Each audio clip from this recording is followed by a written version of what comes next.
So yeah, I knew.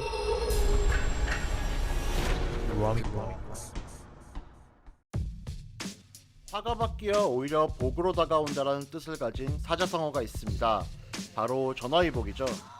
사자성어의 뜻처럼 정말 그 어떤 누구도 겪기 힘든 충격적인 상황과 어려운 고난을 겪었음에도 좌절하지 않고 꾸준하게 노력을 하여 결국 NBA 최정점 레전드인 마이클 조던의 도움을 받아 NBA에 어렵게 입성한 선수가 있습니다. 과연 그 선수는 누구이며 어떤 선수였을까요? 오늘 라미박스에서는 전화위복의 뜻에 딱 맞는 그때 그 선수의 이야기를 꺼내보고자 합니다. 노스캐롤라이나 대학에서 센터를 맡고 있던 스캇 윌리엄스. 대학교 2학년 때 당시 감독이었던 딘 스미스 감독으로부터 믿지 못할 충격적인 소식을 듣게 됩니다.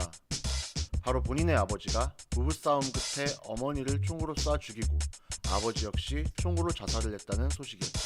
이런 끔찍한 상황 속에서도 스캇 윌리엄스는 팀 동료들에게 격려를 받으며 농구에만 전념하였고 뛰어난 워크에틱과 꾸준한 성적을 내며 발전에 발전을 거듭하였습니다.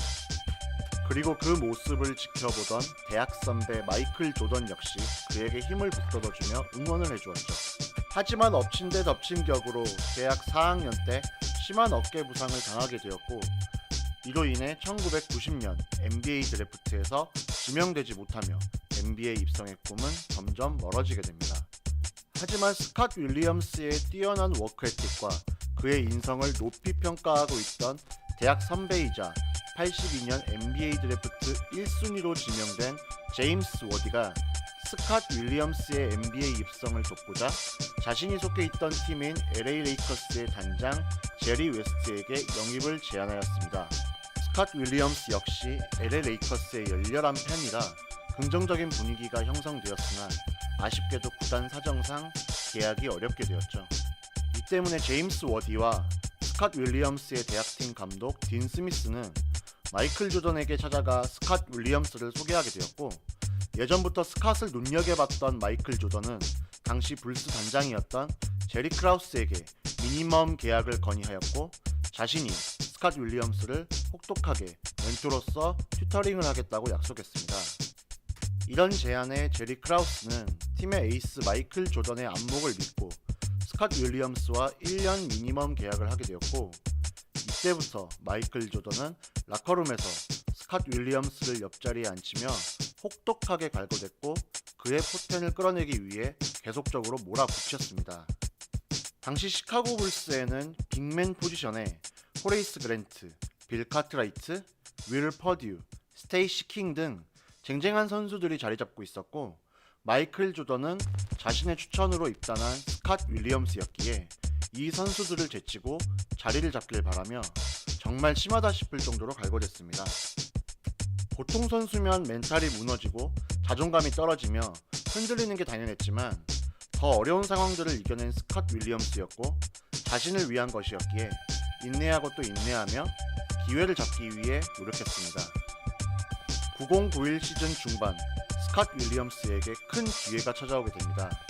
바로 경쟁자였던 스테이시 킹이 자신이 주전이 아닌 백업 멤버로 뛰는 것에 대해 미디어에 불만을 크게 표시하였고 이로 인해 필 잭슨과 마이클 조던 눈밖에 나면서 묵묵히 버텨온 스캇 윌리엄스를 서서히 로테이션으로 돌리기 시작하였죠. 그렇게 스캇 윌리엄스는 90-91 시즌 짧지만 평균 출장 시간 6.6분으로 51경기에 출장하였고 플레이오프에서 스테이시 킹의 역할을 소화해내며 입지를 넓혀갔습니다.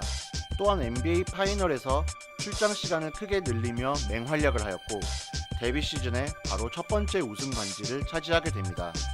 그렇게 팀과 계약을 연장해 나가며 연봉도 크게 올라가게 되었고 데뷔 2년차, 3년차에도 더 많은 롤을 부여받으며 시카고 불스의 첫 번째 3핏 역사의 멤버가 되었습니다. NBA 드래프트에서 찬밥 신세였던 스캇 윌리엄스가 데뷔 3년 만에 3번의 우승을 차지하는 위대한 멤버가 된 것이죠. 이후 스캇 윌리엄스는 94-95 시즌 필라델피아와 함께 단연 계약을 받으며 인정받게 되었고 15시즌 동안 NBA에서 베테랑이 되어 꾸준하게 활약하였습니다. 커리어 평균 득점 5.1, 평균 리바 4.7을 기록하였고 훗날 자신의 마지막 팀이었던 클리브랜드에서 최고 베테랑이 되며 루키 르브론 제임스에게 많은 도움을 주었습니다. 오늘 라미박스의 NBA 이야기는 여기까지고요. 다음에도 더 재밌는 주제로 찾아뵙겠습니다. 재밌게 보셨다면 좋아요와 구독 부탁드릴게요. 그럼 좋은 하루 보내세요.